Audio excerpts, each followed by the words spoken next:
humans, we love sharing. We love sharing our stories, we love getting seen, getting heard.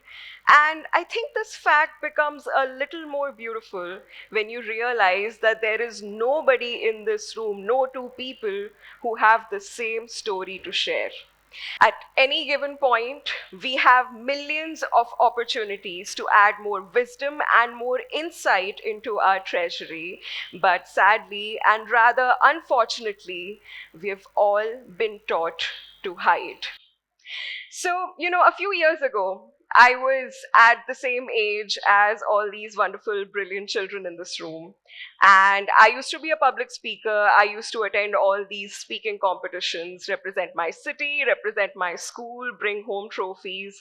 And everybody would applaud me for the courage that I had to be on a stage. But at the same time, I truly started to realize the gravity of the courage needed to speak when life treated me with some lemons that were rather really, really sour. So I still remember the last time I got off stage back in school. It felt like I left a part of my soul there, like I was never going to be the same. What's worse is that then a string of bitter experiences started. I lost someone I really, really loved, a family member very close to my heart. And then at the end of the day, I also was in the midst of losing the neat aspiration that I had built my teenage years around. Truly, at that point, it felt like my life was over. And it's natural, you guys are all going to go through this stage where your dreams may pan out the way you want them to, or they may not. And life will seem truly over.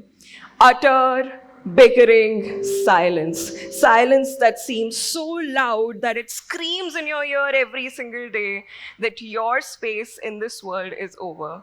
And the way I perceived that silence was like it was some weird glass cage that keeps you in the middle of all your dreams, very close to them, almost like you can touch them, and yet still you can't really do that because every time you try to reach for them, there's a glass wall standing in your way. There were years of really oppressing moments of doubt, of self suppression, self sabotage, that finally, once and for all, took me to a moment of utter breakdown.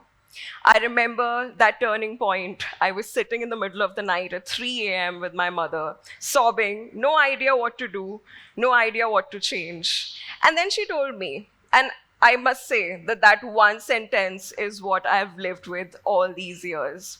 She told me, what would you do if today you knew that anything you touched would turn into gold?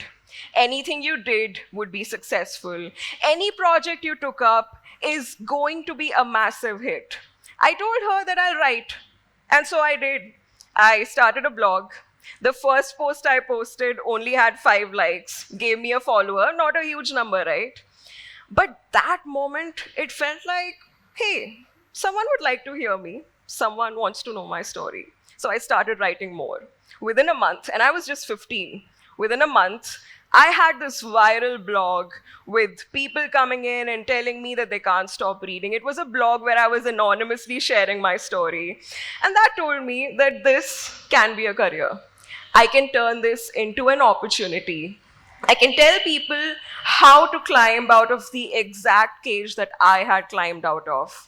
So I started doing that. Now, today, you're looking at a 24-year-old. Well, not exactly 24. My birthday is in 2 days, but you have to give me that while I still can take it. I'm still 24.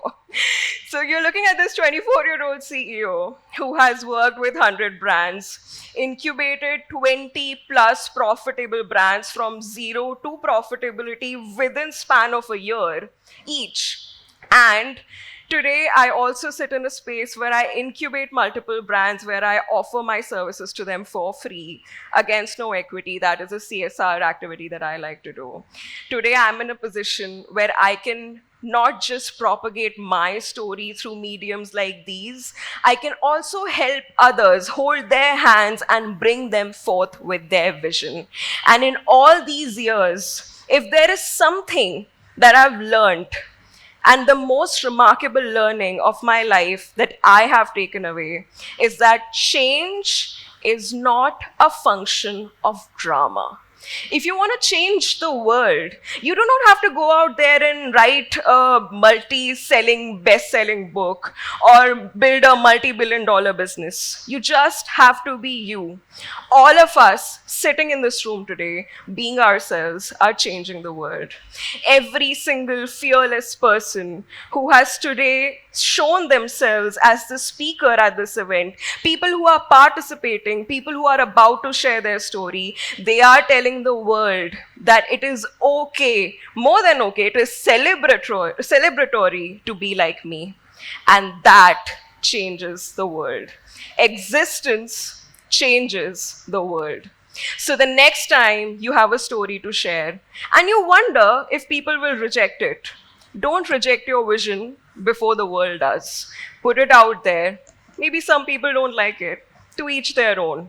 But there is at least one person in your audience. For me, if I'm lucky, there are multiple today, but at least one person at any given time, even in a two-person conversation, where you are making a change, a significant change in their life. And that change is worth the courage that it takes to show up. So show up for me, for us. Don't rob us of the opportunity to learn from you. And that is irrespective of your age, that is irrespective of your experience. It's all about your soul. We need more of it.